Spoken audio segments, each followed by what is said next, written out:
Welcome to All Things Marketing Podcast, the podcast that talks all things marketing for both franchise and multi-location marketing leaders. ATM is brought to you by PureDriven. We'll show you how to turn your brand into a money-making machine. Here's your host, Steve Rockwood. Hello, everyone, and welcome to Franchise ATM. My name is Steve Rockwood. I am the marketing manager here at PureDriven. Today, I'm going to give you a crash course in Snapchat marketing. So we've been doing crash courses here over the past few weeks on the podcast, and we are finally to Snapchat, which is actually my favorite marketing platform and my least favorite social media platform. I don't even have the app. So I do know a lot about the marketing side because I actually brought the Snapchat product with the R&D team to PureDriven. So this one is actually one of my babies here. So this is one of my favorite products. And my wife is actually one of our two Snapchat specialists. So she runs a lot of the Snapchat accounts. So I still get to see the back end of it and really get my hands dirty on the Snapchat side quite often still. I get to see all the new updates and all the cool stuff that Snapchat is doing to bring better advertising options to businesses. So crash course today, basically what I'm going to cover is I'm going to talk about the different types of ads versus filters, videos versus images, your budget on Snapchat, and then what to expect for results. So those are the crash course topics today. Let's crash into our first one, and that is ads versus filters. Now, an ad on Snapchat is basically an ad that you would see on Instagram, on Facebook.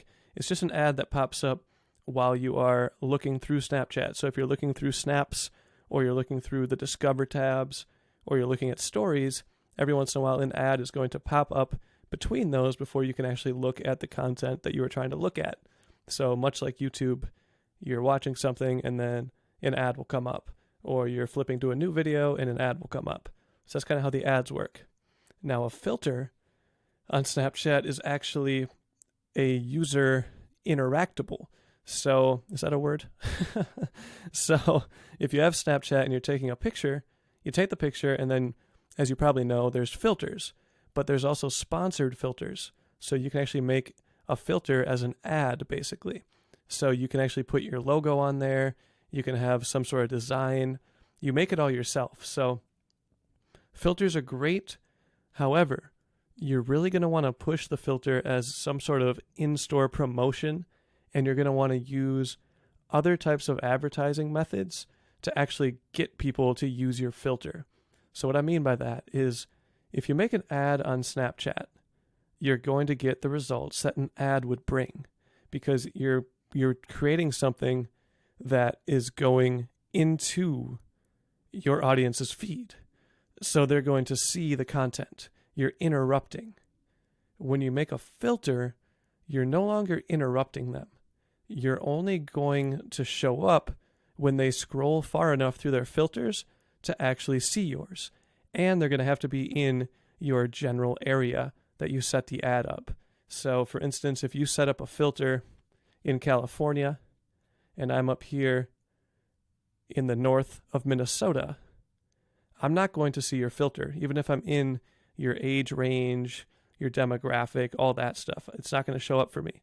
It's only an area-based filter.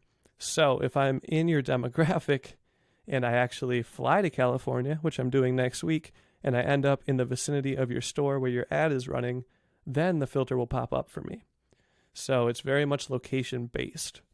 So filters are great, but you're going to need some other sort of marketing around them to let people know that you have a filter.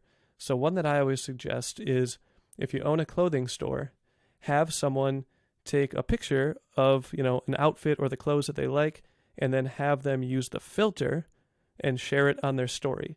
And if they show you that they shared it on their story, so all their friends see it, then they get 10% off or 20% off. So then you're really promoting that filter and you're getting more people to use it and you're spreading that message. So that's how you use a filter.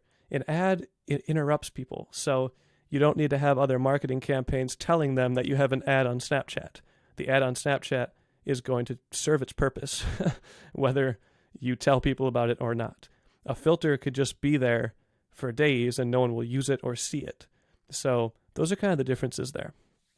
Now, as far as an ad goes, if you don't have an app that you're trying to get people to download and you don't have any sort of conversion goals like forms or e-commerce on your website, you're probably going to be using the awareness campaigns for the most part.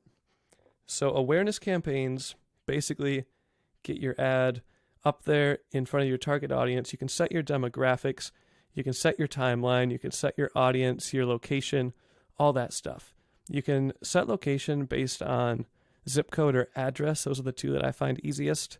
So if you just copy and paste your address in there, you can actually set the mile radius around it, which is pretty cool and pretty handy. It shows a map so you can kind of see where your radius is going to touch. And then it will tell you your estimated reach. So you can set your other demographics around that so that your estimated reach is a high enough number that it makes sense, but a low enough number that you're not hitting everybody, because they probably won't be in your demographic if your number is too high. So you want to be filtered enough, but at the same time open enough that you have enough of an audience to advertise to. Now, when it comes to budget, the minimum budget is $50 per day. Depending on your audience and your area, you might not actually spend $50, but you need to have $50 per day as the budget, or else your ad just won't run. So your budget has to be at least $50 per day. You can also set a lifetime budget, but the same rule applies. So if you have $150, you have to set the time limit to 3 days.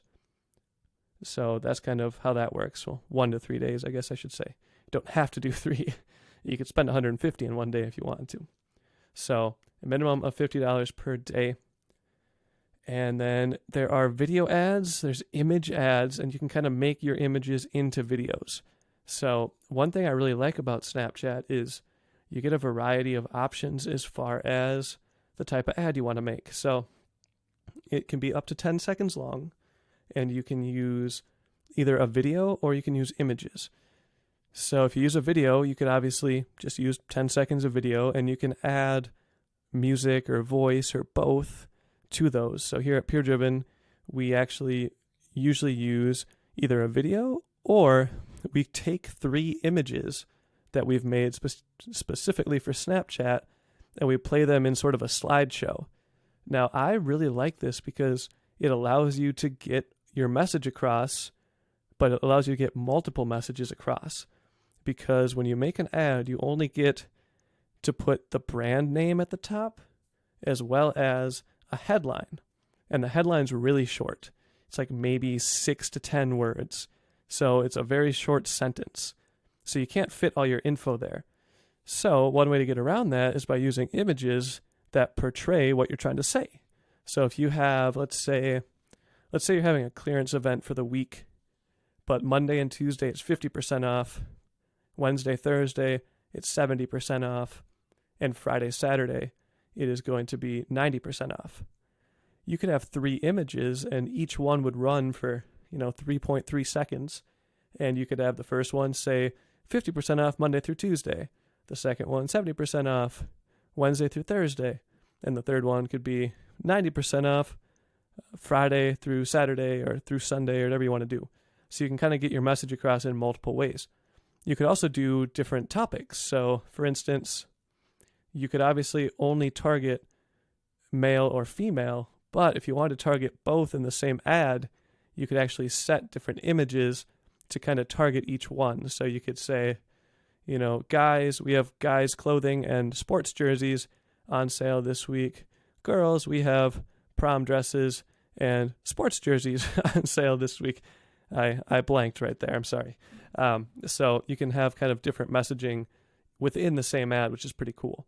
So I really like that. I really like the slideshow method. But if you can make good videos, you can use those. Now, quick tip, Instagram stories are actually the same size as Snapchat ads.